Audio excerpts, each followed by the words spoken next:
Welcome to Preventing Severe Behavior through the use of positive behavior interventions and supports. My name is Lauren Didrikson. I am a behavior program specialist with the Exceptional Student Education Department of Broward County Public Schools, and I'm happy to be your presenter for this session.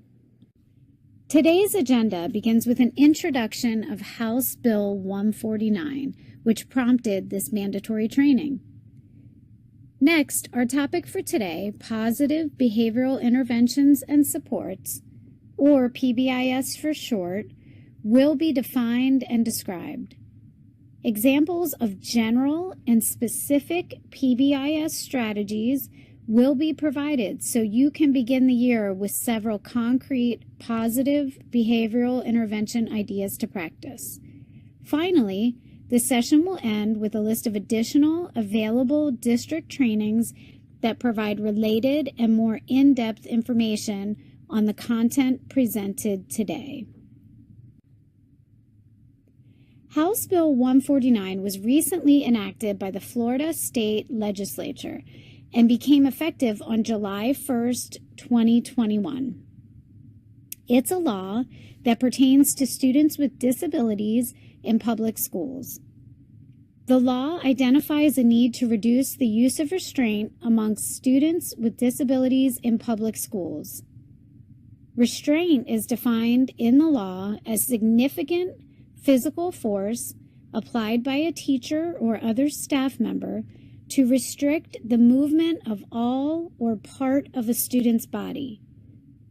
To prevent behaviors that may cause serious physical harm to the student or others and increase the risk of restraint, the law indicates that staff should implement positive behavioral interventions and supports to prevent such serious behaviors. The law adds that restraint must only be used when all positive behavior interventions and supports have been exhausted. Therefore, each school district is required to provide training to all school personnel who are authorized to use positive behavior interventions and supports, which includes all of us, all staff who work with and interact with students in Broward County Public Schools. Over the past 20 years, research and education has supported the use of more positive approaches to change student behavior compared to focusing solely on correcting behavior by way of disciplinary actions such as writing a referral, suspending a student, or sending them to the office. These promising positive approaches focus on supporting students and increasing desired behaviors rather than simply responding to a problem behavior in a reactive fashion in an attempt to deter the student from engaging in that problem behavior again. Positive approaches have shown to be more effective in producing desired behavior change. Collectively, these positive approaches are called positive behavior interventions and supports, or PBIS. PBIS refers to levels or layers of behavior support provided within an organization, like a school. The main focus is to enhance the quality of life for students. Rather than managing problem behaviors after they occur, PBIS focuses on implementing proactive strategies to prevent problem behavior from occurring in the first place. A second focus is to identify, teach, and reinforce adaptive skills and behaviors that will help students function more effectively in the school environment. Finally, a PBIS model requires that we change how we respond to positive and negative behavior. The goal is for positive behavior to have a much bigger payoff for the student compared to the negative behavior. Adopting and using positive behavior interventions and supports requires a certain mindset about behavior. It is believed that behavior, no matter how big or small, isn't random. It serves a purpose or a function. People exhibit certain behaviors because they are responding to stimuli in the environment. Behavior is learned, meaning we learn which behaviors work for us, and we repeat those behaviors in the future, and we learn which behaviors don't work for us, and we tend to not repeat those behaviors in the future. For example, a child might ask his mom to buy him a candy bar in the checkout line at the grocery store. When he's told no, he begins to whine and beg. Mom usually agrees to buy the candy bar because she doesn't want to deal with the behavior and wants to get out of the store quickly. The child learns that whining and begging help the child get what he wants. These behaviors are now functional, and the child begins to whine and beg more often in situations where he wants something but is told no. The good news is, it's believed that behavior can be changed if we change certain aspects of the environment, including how we respond to behavior. Lastly, there is a belief that positive, rather than punitive techniques will ultimately produce long-lasting behavior change. This quote really helps to show the difference in mindset between a positive behavior interventions and support mindset versus a traditional mindset for understanding and dealing with behavior.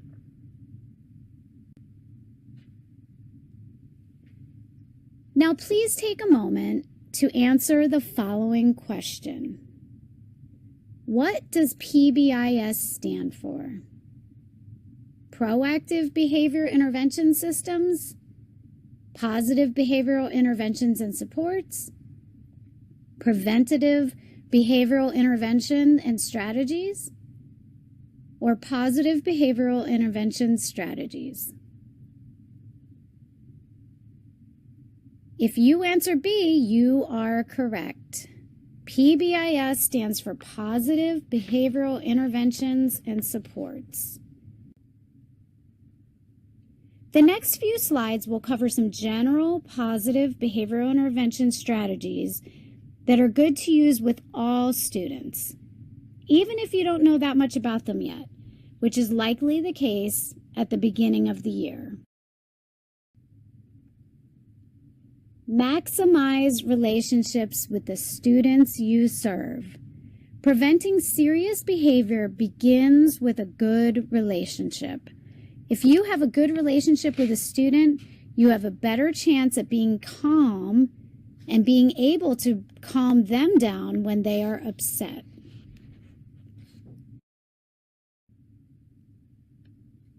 Make it your mission this year to become someone that students like and respect, not just someone who is constantly correcting and redirecting. Students often try to avoid interacting with staff who almost exclusively give demands and commands and rarely notice positive behaviors or take the time to get to know the student personally. So, how do we do this? What exactly should we do?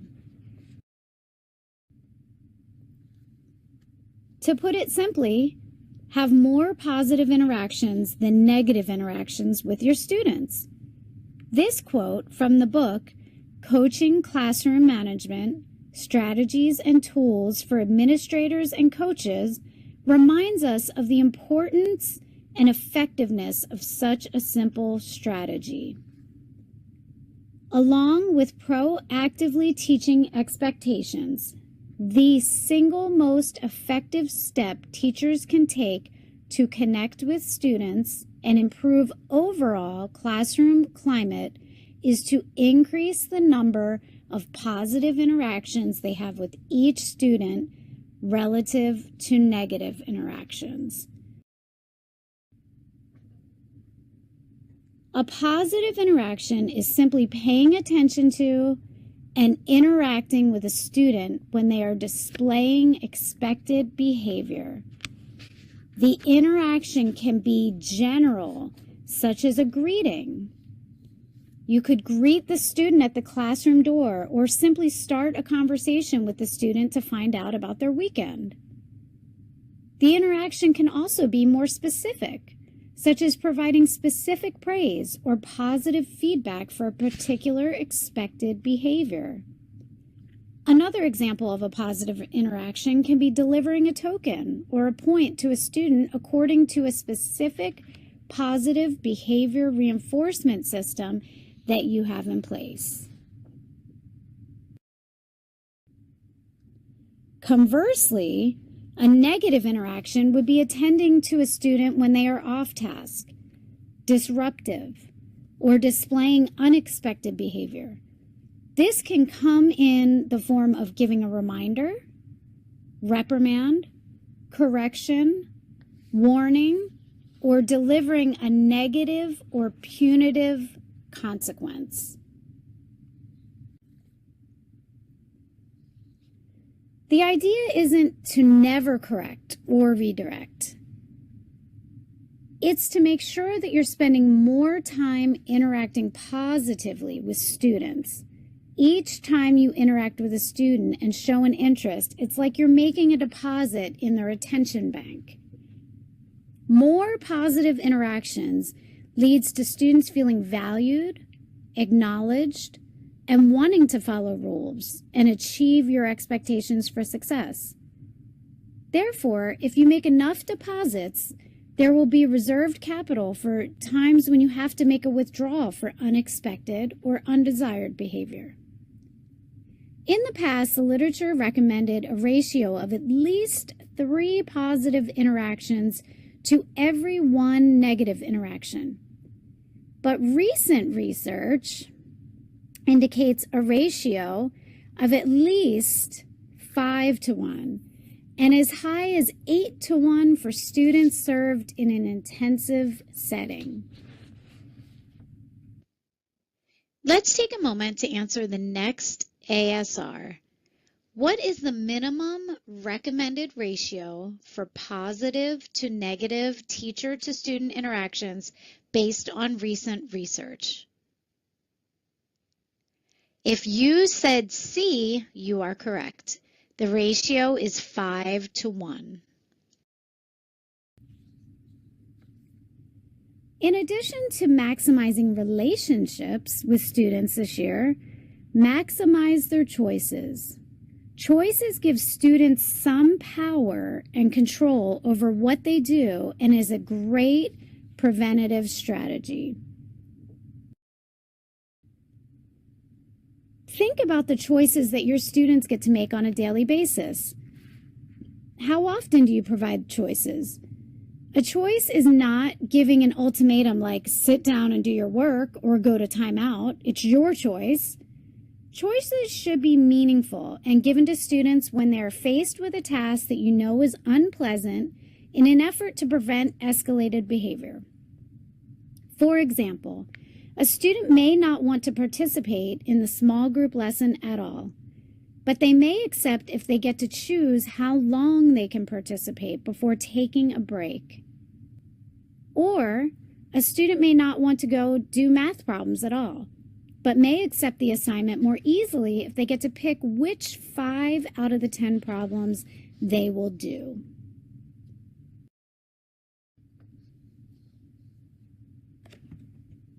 In addition to maximizing relationships and choices this year, also maximize skills. Proactively teach students the skills that will help them get what they want or help them handle it when they can't get something they want or are faced with an unpleasant situation. Functional communication refers to the way a student communicates his or her wants and needs and socializes with others. This communication can occur through a variety of forms, including speech, picture exchange, gestures, sign language, or using an augmentative or alternative communication device referred to as an AAC device for short. Building a student's functional communication skills can help them gain access to things they enjoy in an appropriate way so they don't have to engage in inappropriate or challenging behaviors to get what they want.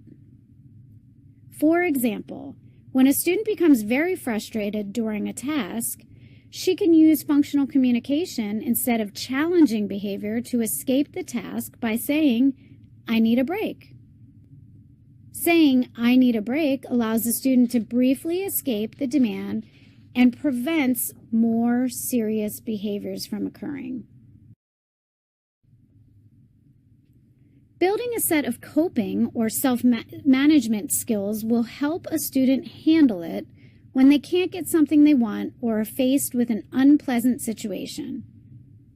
For example, part of the daily schedule can include teaching students specific skills to help them manage their emotions when upset, such as taking deep breaths, getting up to stretch in an area of the room, getting a drink of water, or going for a walk. Proactively teaching adaptive skills such as functional communication and coping skills should be conducted as part of the regular, planned instruction throughout the day. Information learned from the lessons should be practiced and prompted throughout the day across multiple settings, like in the classroom, on the playground, and during specials. You have access to resources to help teach these essential skills to students right on your Clever dashboard. They include Rethink Ed, Compass Curriculum, Inner Explorer, and Life Skills and Wellness. All provide resources such as grade level lessons to teach emotional regulation, ideas for calming areas, and mindfulness exercises. These can be taught daily and used as needed to help de-escalate situations in your classrooms. We should exercise universal precautions when we set up our classrooms. We may not know our students' trauma history, but if we set up our classrooms to be a welcoming and safe environment, we are providing the support for all. Teaching effective communication skills and emotional regulation techniques daily are ways to give students the ability to be successful and resilient in the face of adversity. Finally, teaching students to use calming areas like you see pictured here is another way to help students self-monitor their triggers and manage their own de-escalation within the classroom. Here is our next ASR. What 3 general strategies can we plan to use right away, even if we don't know our students that well yet? If you said maximize relationships, maximize choice, and maximize skills, you are correct. Now let's discuss those students who exhibit serious behaviors and who need behavioral interventions that are individualized and tailored to their specific needs. In order to develop individualized strategies for a student, it's necessary that school teams work together to learn as much about the student and their behavior as possible. The more information we gather about a student, the better equipped we are to develop and implement an individualized plan. In Positive Behavioral Interventions and Support Framework, we can learn about the student and their behavior using a process called Functional Behavior Assessment, or FBA. This assessment process will help the school team get a better understanding of why the student is displaying a challenging behavior. Once we understand why a challenging behavior is occurring in an environment or a setting, we can then make changes to that setting to help the student's behavior move in a better direction. Let's briefly review the components of an FBA. Conducting an FBA allows the school team to get a complete picture of the student by gathering and analyzing data such as direct and detailed observations of the student in multiple environments, interviewing the people who know the student best and who have observed the behavior of interest, and reviewing the student's records. You may be wondering why collecting all this data is necessary. The information we gather from collecting meaningful data helps us answer important questions and identify certain things in the environment that seem to trigger or cue the student to engage in a specific challenging behavior. For example, we can begin to narrow down the settings that challenging behavior is most and least likely to occur. We can identify whether there are certain times of day when we can expect the target behavior to be more likely. We can identify whether there are certain people that seem to trigger challenging behavior, or whether the student is more likely to act out during specific types of activities or tasks. Gathering and analyzing meaningful data also helps us understand why the student is engaging in the challenging behavior. In other words, what's the payoff for the student? What do they get out of engaging in the challenging behavior? Based on the answers to the questions on the previous slide, the school team can identify the function of the student's challenging behavior. There are two major categories for functions or purposes of behavior. A challenging behavior may be exhibited because it ultimately helps a student get something or get away from something.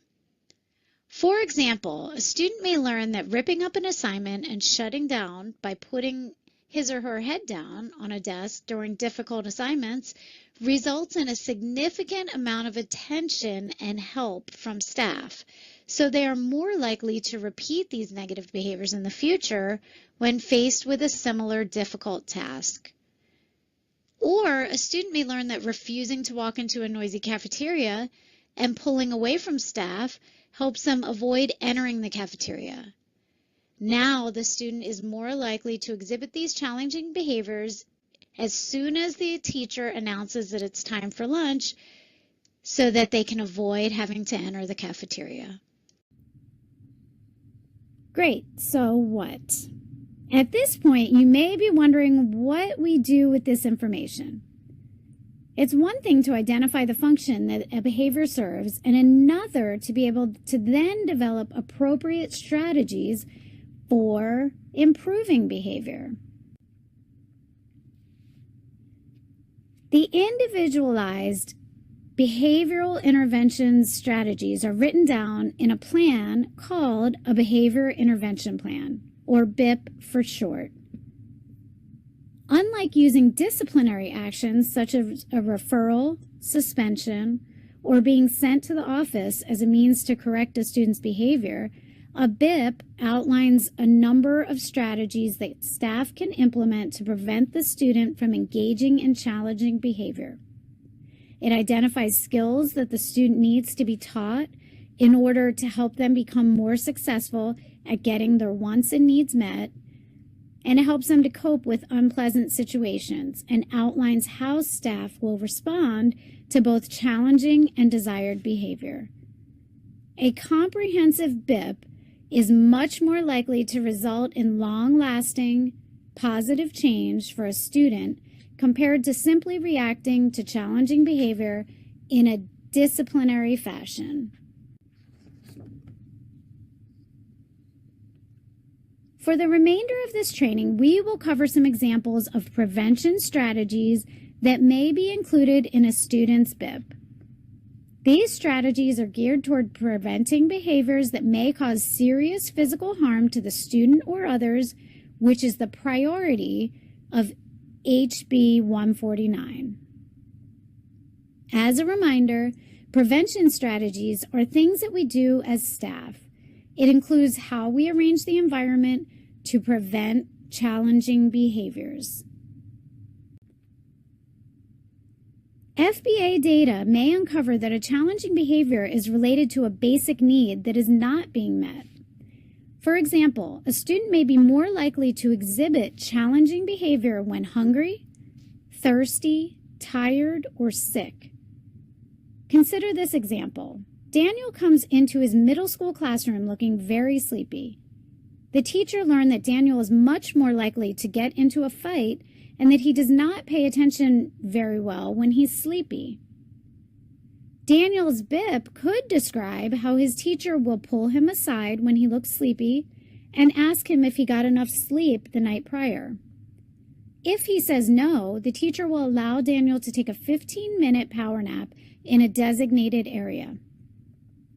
Allowing Daniel time to rest makes it much less likely that he will fight and much more likely that he will be able to pay attention when he rejoins the class. Certain things in the student's surroundings can escalate behavior. For example, a workspace may be too hot, cold, noisy, cramped, bright, or crowded. Your FBA data may indicate that there is a correlation between a student's behavior and certain aspects of the environment that make the student feel uncomfortable. Consider this example. The cafeteria is very noisy, which makes Sarah upset, so she refuses to enter the cafeteria. Sarah's BIP can describe how Sarah will be provided with headphones prior to entering the cafeteria to reduce noise. Or it may describe how Sarah will be allowed to eat in a separate area that is less noisy and crowded. These preventative strategies can prevent Sarah from refusing to enter the cafeteria. The headphones help reduce the bothersome noise, and eating in a separate location completely eliminates the need for the problem behavior because she will no longer be made to eat in the cafeteria. Data gathered from an FBA may help the team pinpoint certain specific triggers that are associated with challenging behavior. Direct observations from the FBA can reveal that certain places, objects, or events that occur in the school day can trigger the challenging behavior. Even how close or how far we are to the student, our tone of voice, and body language can trigger challenging behavior. Consider this example. James is a student diagnosed with autism spectrum disorder. His language skills are very limited. At this point, he has not yet developed a fluent method for communicating. He loves the computer and gets very excited when he sees one in the classroom. If he's not allowed to use the computer, he becomes very upset and aggressive. James's BIP might describe a strategy where staff are to keep computers covered and out of sight until it's time for James to use the computer. When the computer is out of sight, out of mind, James is less likely to perseverate on using the computer and less likely to become upset and aggressive because he cannot use it. Aspects of the student's schedule and assignments can sometimes increase the chances of challenging behavior. The difficulty level of an assignment, or how interesting the assignment is, can correlate with challenging behavior. Forcing a student to do a task they do not like, or is very difficult for them, or does not produce enough reinforcement, will likely cause a student to display challenging behavior. Good prevention means creating tasks that fit the student well, builds on their skills, incorporates their interests, and earns them something that is, from their point of view, worthwhile. Scheduling refers to when particular activities or tasks are to be done. Scheduling includes the order and length of a task, and each of these aspects can correlate with the challenging behavior. Other factors may also trigger challenging behaviors, such as if the schedule is not followed or there's too little or too much time in between scheduled activities. Sometimes it isn't the task that's the problem, but when the task must be done. Sometimes it isn't the task itself, but how long the task must be performed. Consider this example. Jenny loves speech and language therapy sessions, but she will start exhibiting tantrum behavior if the SLP is not in her room at the time that the speech and language therapy session is scheduled. Jenny's BIP may outline a strategy where staff will check to see if the SLP is running late or ready before walking Jenny to the SLP's office. And they will have a short job that Jenny can do until the speech and language therapy session is ready to begin to limit downtime. Now let's talk about using rewards or reinforcers to motivate students and prevent challenging behavior. Reinforcers are things that happen after a behavior that increase the chances that that behavior will happen again. For example, Mariah rarely completes tasks from start to finish, even though she is capable of doing so. Her teacher decided to try to motivate Mariah to complete more tasks by providing a reward after each completed task. As soon as a task is completed, Mariah is able to choose a reward. She can choose between money to purchase something from the class store, a small portion of her favorite snack, or time to listen to a favorite song. There are 3 general categories of reinforcers. Tangibles, which are things you can hold in your hand. This can include school money, snacks, toys, or other preferred objects. Activities are things you get to do.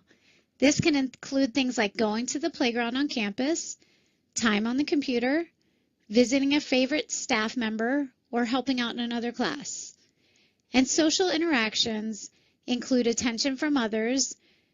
This can include receiving praise, talking to or socializing with someone, playing a game with another person, and so on.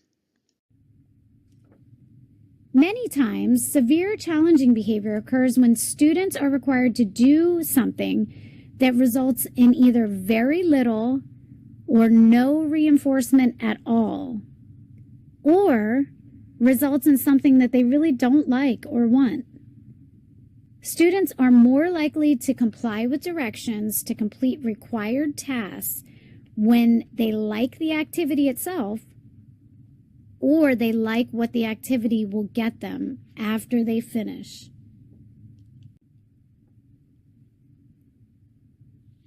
However, if the desired behavior doesn't increase after we reward the behavior, then what the student got as the reward wasn't a reinforcer for that student.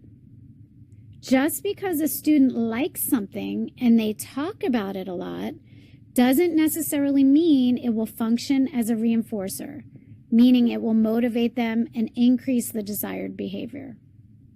For example, just because a student loves Tootsie Rolls doesn't necessarily mean that they will continue to do any task that produces Tootsie Rolls, especially if they strongly dislike the task.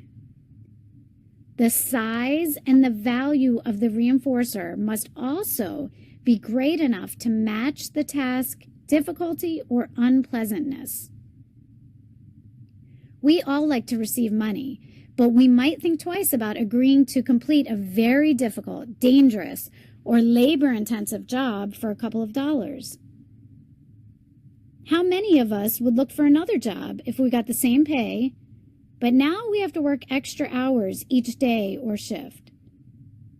What about if the number of hours we have to work remains the same, but our paycheck was cut by 20%?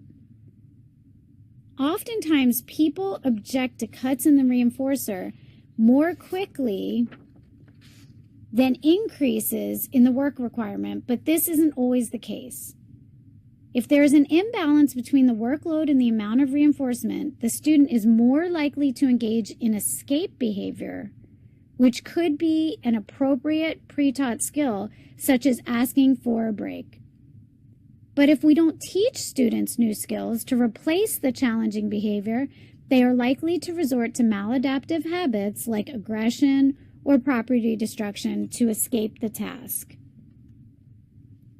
Lastly, make sure the reinforcer is given as soon as possible after the desired behavior is observed. If you can't immediately give the reinforcer because it's not practical, then you might be able to give a ticket or a token that can be traded in later for the rewarding activity. For example, it's not practical for the student to go for a walk after every desired behavior observed, but the student can receive a token after each desired behavior and then go for a walk after he or she accumulates 10 tokens, for example. Let's take a look at this problem related to inappropriate use of reinforcement and an example BIP strategy.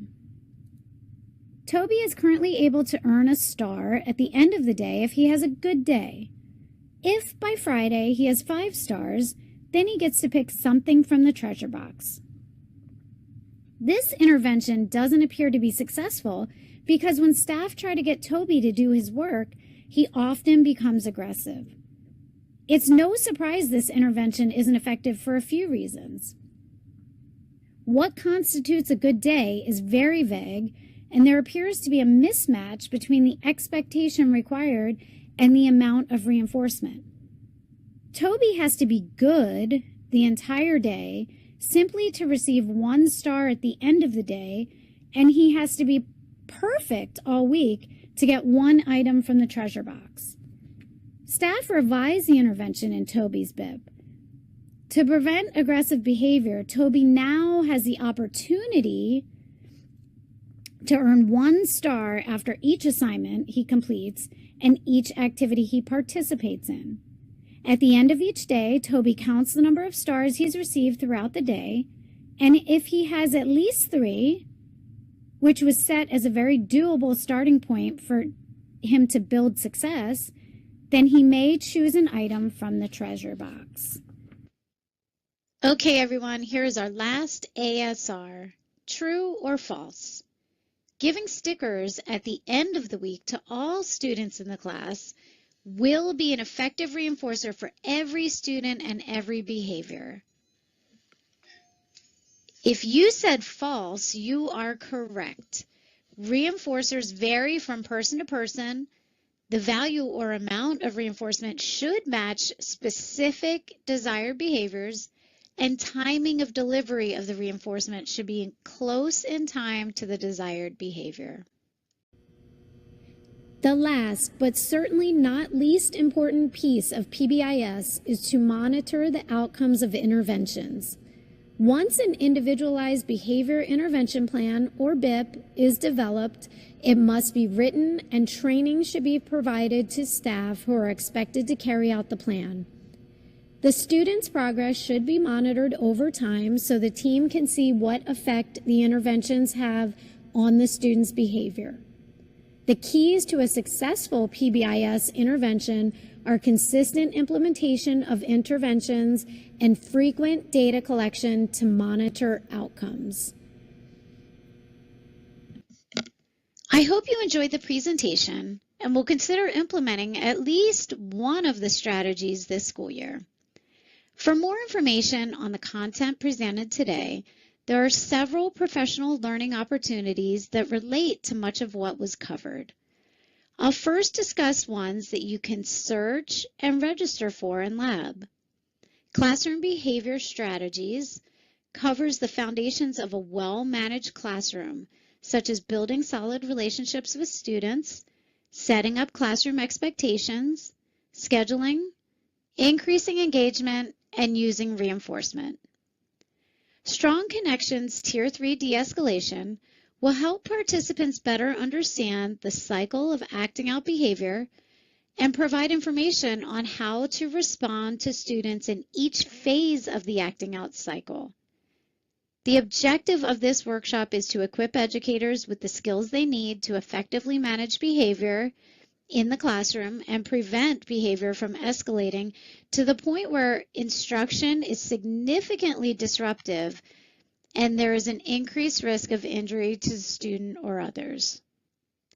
Functional behavior assessment is a 2-day training where participants will be able to identify what an FBA BIP is, why one is conducted, who an FBA BIP is required for, and when it's required.